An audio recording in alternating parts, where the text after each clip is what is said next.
Quand le tumulte se fut apaisé, Paul convoqua les disciples pour les encourager, puis il prit congé d'eux et partit pour la Macédoine. En parcourant cette province, il eut de nombreuses occasions d'encourager les croyants. De là, il passa en Grèce, où il demeura 3 mois. Au moment où il allait s'embarquer pour la Syrie, il apprit que les Juifs avaient formé un complot contre lui. Il décida alors de repasser par la Macédoine. Ses compagnons étaient Sopater, fils de Pyrrhus, originaire de Bérée, Aristarque et Secondus de Thessalonique, Gaius, de Derbée, Timothée, et enfin Tychique et Trophime de la province d'Asie. Ils prirent les devants pour aller nous attendre à Troas. Quant à nous, nous nous sommes embarqués à Philippe après la fête des pains sans levain et, après une traversée de 5 jours, nous les avons rejoints à Troas où nous avons passé une semaine. Le dimanche, nous étions réunis pour rompre le pain. Comme il devait partir le lendemain, Paul s'entretenait avec les assistants et prolongea son discours jusque vers minuit. Nous étions réunis à l'étage supérieur de la maison, éclairé par de nombreuses lampes.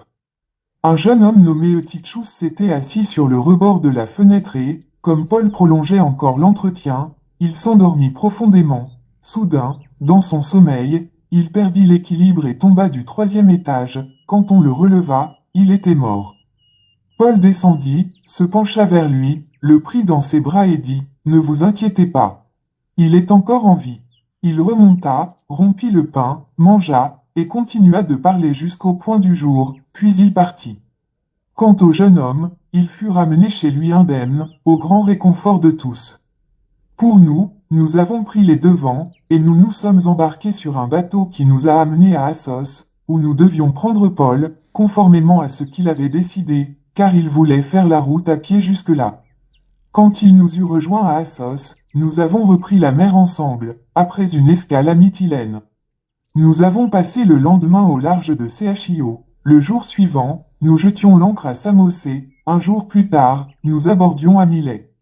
Paul avait, en effet, décidé de dépasser Éphèse sans s'y arrêter pour ne pas risquer de s'attarder dans la province d'Asie.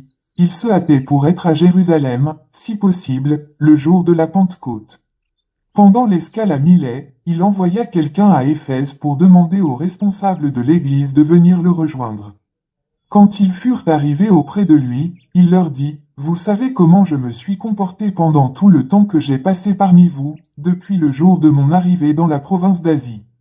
J'ai servi le Seigneur en toute humilité, avec des larmes, au milieu d'épreuves suscitées par les complots des Juifs.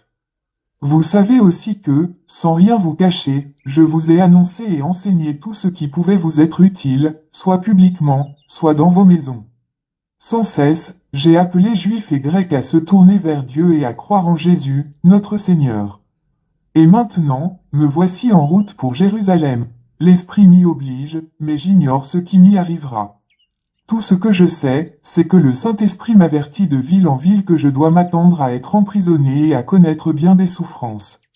Ma vie m'importe peu, je ne lui accorde aucun prix, mon but c'est d'aller jusqu'au bout de ma course et d'accomplir pleinement le service que le Seigneur m'a confié, c'est-à-dire de proclamer l'Évangile, ce message de la grâce de Dieu. Et maintenant, je le sais, vous tous, au milieu de qui j'ai passé en prêchant le royaume de Dieu, vous ne me reverrez plus. C'est pourquoi je vous le déclare solennellement aujourd'hui, je suis dégagé de toute responsabilité à votre égard. Car je vous ai annoncé tout le plan de Dieu, sans rien passer sous silence.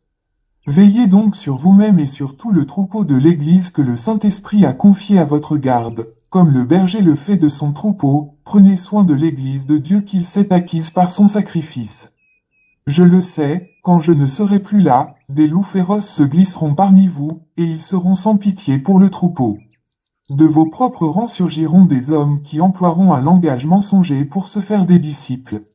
Soyez donc vigilants. Rappelez-vous que, pendant 3 années, la nuit comme le jour, je n'ai cessé de vous conseiller un à un, et parfois même avec larmes. Et maintenant il ne me reste plus qu'à vous confier à Dieu et à sa parole de grâce. Il a le pouvoir de vous faire grandir dans la foi et de vous assurer l'héritage qu'il vous réserve avec tous les membres de son peuple saint.